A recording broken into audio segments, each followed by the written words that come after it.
एक बार की बात है, सपना नाम की एक लड़की अपने पिता के साथ रहती थी। उसकी माँ बचपन में ही गुजर गई थी। वह अपने घर का काम करती फिर कॉलेज जाती थी। कॉलेज जाते समय वह रोज रास्ते में एक जगह पक्षियों को दाना डालती थी। उसके घर में भी दो पक्षी थे, उनको भी वह रोज दाना डालती थी। एक दिन उसको पक्षियों को दाना डालते जमींदार के बेटे ने देख लिया। उसने अपने पिता से जाकर सपना से शादी करने की इच्छा जताई। जमींदार ने सपना के पिता से बात करके अपने बेटे की शादी सपना से करा दी। सपना अपने साथ घर के पिंजरे के दो पक्षी भी लेकर ससुराल आ गई। वह उन पक्षियों को रोज दाना डालती थी। सपना की सास को यह बिल्कुल भी पसंद नहीं था।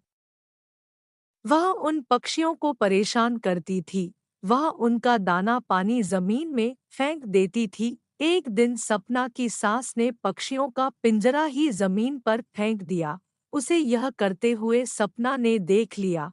सपना ने मना किया तो उसकी सास ने सपना को ही दान दिया।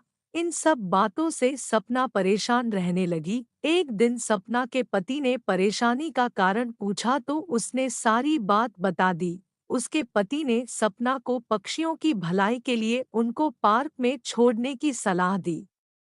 अपने पति के कहने पर सपना ने उन दोनों पक्षियों को बाकी के पक्षियों के साथ पार्क में ही छोड़ दिया। वह उनको कभी-कभी दाना देने पार्क में जाती थी। अब सभी पार्क के पक्षी सपना के अच्छे मित्र बन गए थे। पक्षी अब सपना के घर पर भी आने लगे। सपना की सास को जब यह पता लगा तो वह गुस्सा हुई। वह सपना को उसके मायके छोड़ने के लिए उसको साथ लेकर गई। रास्ते में कुछ चोरों ने सपना की सास के गहने चुराने की कोशिश की। तभी सपना के पक्षियों ने आकर चोरों पर हमला किया, जिससे चोर भाग गए। इसके बाद सपना और उसकी सास घर ही लौट आए। अब सपना की सास की सोच पक्षियों के प्रति बदल चुकी थी। उसने सपना से कहा कि अब हम दोनों चिड़िया को दाना देने चला करेंगे और पहले के दो पक्षियों को घर वापस लेकर आएंगे। यह बात सुनकर सपना बहुत खुश हुई। इस कहानी से हमें यह सीख मिलती है कि हमें जानवरों से अच्छा व्यवहार करना चाहिए।